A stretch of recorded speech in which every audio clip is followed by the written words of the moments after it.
Obviously this week, same thing, knocked out some media stuff early in the week, and then today it felt good to get back out there and get back into our routine. Yes.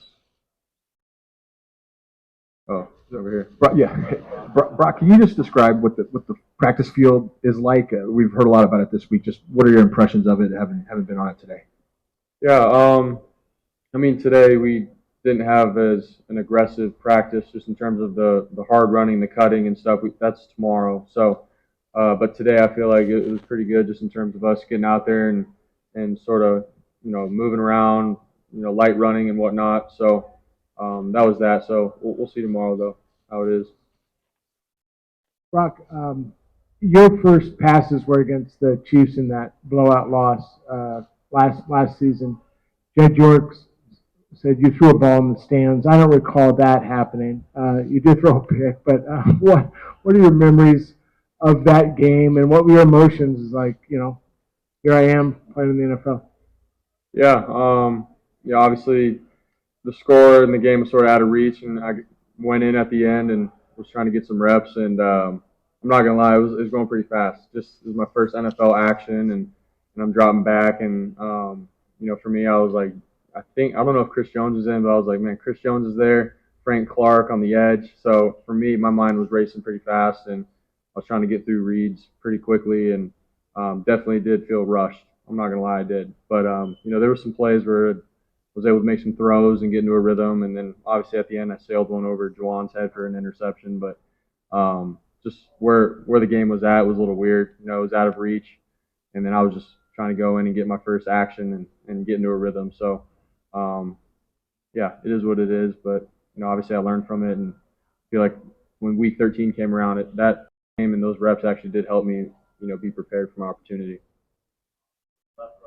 Brock, you're facing a defensive coordinator in Steve Spagnuolo, who's renowned for throwing a lot at opposing quarterbacks, but your defense has had success well in terms of disguising coverages, particularly on that fourth down against Detroit.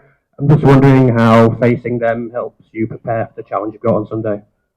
Yeah, obviously I think they do a great job with, being sound in what they do, and then also bringing some pressure at times, sort of get the quarterback, off schedule and just different looks that they sprinkle in. So, but yeah, going back to like camp, we've seen a lot of different pressure looks and stuff from our defense, and we've had some good looks, obviously going against Fred and Dre and those guys. So that's sort of good for us to sink back and have that kind of experience. But at the same time, Spags does a good job, I think, with calling plays and pressures when you least expect it, and try to get the offense caught off guard. So that's the challenge, honestly. So it's going to come down to the key of the battle, being able to be ready for it and make the right decisions when they come. Brock, you've been very vocal about your faith and identity in Christ. What is a verse or a passage in the Bible that you hold on to when facing adversity in the NFL? I've said it a lot, in the press conferences, but Psalm 23. Even when I go through the darkest valley, I fear no danger, for you are with me. Your rod and your staff, they comfort me. And then it also talks about how God prepares a table before me, even in the presence of my enemies. So like, even though all the craziness is going on for me, I'm like, all right, God's with me. He's right here in this moment. And it gives me peace. It gives me, just the calmness, the steadfastness. And in those moments, that's what I can sink back to. Hey, Brock. Here in the middle. Omar here. Yes. Hey, from the very beginning, the locker room, your teammates have been very supportive of you, their confidence, their belief in you based on what they had seen from you in practice. At what point in your starting career did you feel like you had earned all that trust and faith based on what you did in the games?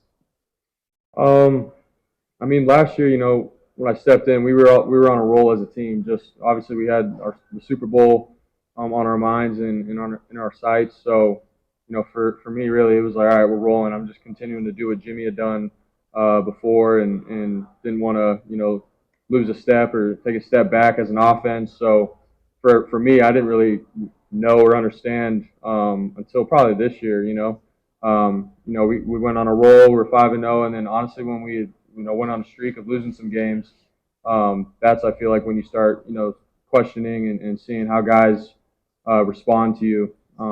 and my team had my back. Even through those 3 games that we lost in a row, you had guys on defense, Dre Greenlaw, Fred, Eric Armstead, like all those guys continue to come up to me and say, dude, we got your back. This is the NFL. It's not easy. And so it was in those moments that I knew I was all right, these guys got my back and we can go. Hey, Brock, after your injury in the NFC Championship last year and looking at the improvements that you made coming into this season, where in your game do you think that you made the biggest strides? Yeah, I think, last year when I first got in, there was times where I feel like I really wasn't, playing the position of quarterback like I needed to and wanted to. I feel like I was, sort of quick to get out of the pocket at some points and rush out and not trust progressions and trust the boys up front. So I feel like this year I've done a little bit better of a job of staying within the pocket, going through some reads, taking some check downs, throwing the ball away when I need to. Obviously there's been some times and moments where, I've been too aggressive and had interceptions and stuff. But that happens. And so, but I think a big jump for me this year is just playing the position and not trying to be Superman every play when something's not there. So. Brock, you mentioned you had a lot of meaningful conversations with the veterans of this team about navigating this Super Bowl experience. What's been the most helpful piece of advice you've gotten? Yeah, not making it, what it is, what it's not. And I've heard a lot of guys say, it's a big moment, it's a big game, it could be the biggest game of your life kind of thing. But what it comes down to is it's 11 on 11. It's football at the end of the day. You can't get wrapped up in all the stuff outside, what's going on throughout the week. And we're here for a reason. What we've done all year has gotten us here. And so we can obviously have confidence in that. What we've done all year has been good enough, and we just got to continue to do that. I've heard that from multiple of the vets. So. Brock, your teammates say that impersonations are among your many talents. I believe sirens, we had SpongeBob the other night, maybe some teammates, coaches. When did you first realize you can do that, and how do you use that in the building? Yeah, growing up, my dad was pretty good with impersonations, and so I think I picked up from him.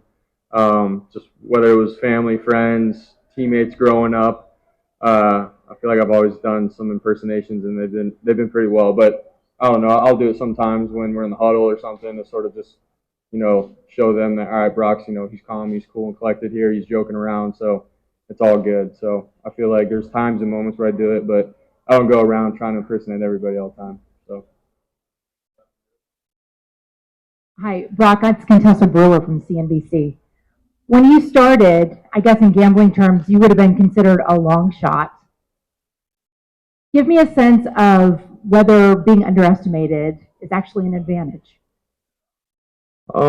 Yeah, I feel like it can be. I think earlier this year, there's not a lot of talk or buzz really about, I guess, myself, and not that I listen to it and buy into all of it, but it's almost like, all right, I still have to go and play with that chip on my shoulder and prove to my teammates that I can be the guy for this team. I feel like I had some stuff to prove still.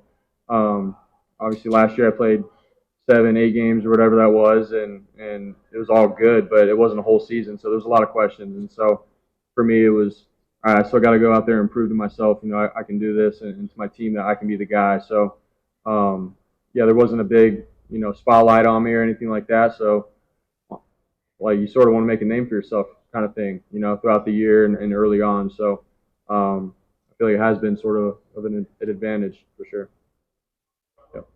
Now that you have a year under your belt, what was the biggest difference between learning Iowa State's playbook and the 49ers playbook? Was there any similarities in verbiage, and was there any crossover in the playbook as far as schematics go? Yeah, I feel like concepts and stuff are pretty similar. I'm not gonna lie, from what we ran at Iowa State to what we do now. Just the differences, like just the way of college football compared to the NFL. Being in a huddle, reciting plays, long plays, multiple plays, all in one, standing, telling them, my O-line, receivers, everybody what we're doing. There's just a lot more communication, like just that aspect is more of it. In college, you're getting the signal from the sideline, and then everyone's looking, and then you line up real quick and try to run the play. In the NFL, like, you're looking guys in the eyes and telling them, hey, this is the play, and this is what we have to do. But as a quarterback, I like that just because you can see the play in your head better, and you got to say it multiple times, and I feel like it's just a little bit more clear to me in my mind. So those are the differences, and it's not knocking college football or anything. It's just the differences, and and the way it is. So. Bro, Jose Villalba from Multimedios in Mexico. Two questions. First, how well, when you enter as a starting quarterback with the 49ers, there were so many offensive players, established players like Debo Samuel, Christian McCaffrey, Josh Kittle. How are you able to connect with them? And second, many people probably forgot the rehab that you had to go through during the off season. How hard was it to regain the form that you had last year? Yeah. So to answer the first part, I mean, I've been myself since I got here day one. You know, obviously I've come in and I didn't really say much. I just try to learn the playbook and do my job and show the guys at practice that hey, I can be a trustworthy guy if my number's called upon. Go in, make reads, and make plays. And I feel like over time, Trent, Debo, Christian, George, like they sensed that they could feel it. It wasn't just all talk. And obviously, when I got thrown in week 13, it was like, all right, let's see what you got, kind of thing. And I never really did look back from there. So that's sort of just how that came to be. In terms of the rehab and stuff, I feel like it was a long process. You get cleared. I got cleared around, I think, like 5.5, 6 months. And I'm not gonna lie, like I was still continuing to strengthen my arm as the season started, and that was the whole thing that I was dealing with. But I was good enough to play, and I felt good enough for game one, and I mean the rest has sort of been history. But I think my arm had like you just do different mobilities and exercises and stuff because of your arm and the rehab, and so your arm by nature I think does get a little stronger. So those are things that I've learned and will continue to do, moving forward. So, yep. Hello, Brock. Victor Ollier from Touchdown Mac 2. Quick question. In a almost perfect season, you had one difficult game versus Baltimore versus a very aggressive defense. And now in the Super Bowl, you will face again a very aggressive defense with the Chiefs. What lesson did you learn from the matchup from Baltimore, and do you think you can apply what you learned during the Super Bowl versus the Chiefs? Yeah. I mean, in that Baltimore game, we had a couple explosive plays early on, and for myself, I started, just feeling good about what we were doing, and I sort of bought into the emotion of, all right, we had some big plays here, and I can fit this throw in now, even though it wasn't even the right coverage for me to do that, and I learned the hard way through some interceptions, and I feel like I wasn't playing with a clear mind at that point, so that's something that I definitely learned, and obviously we're playing in the Super Bowl, another big game.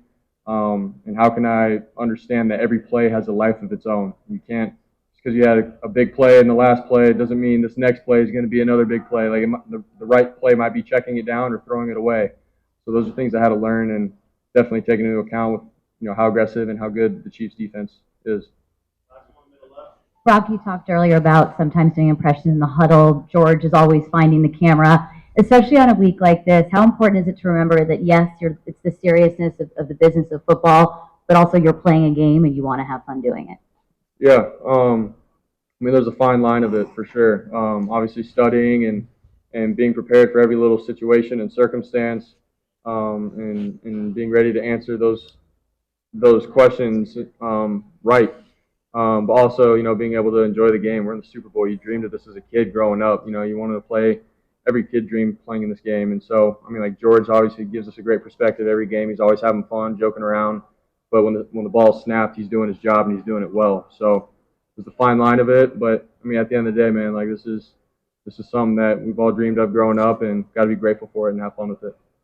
Thank you, guys. Thanks, guys.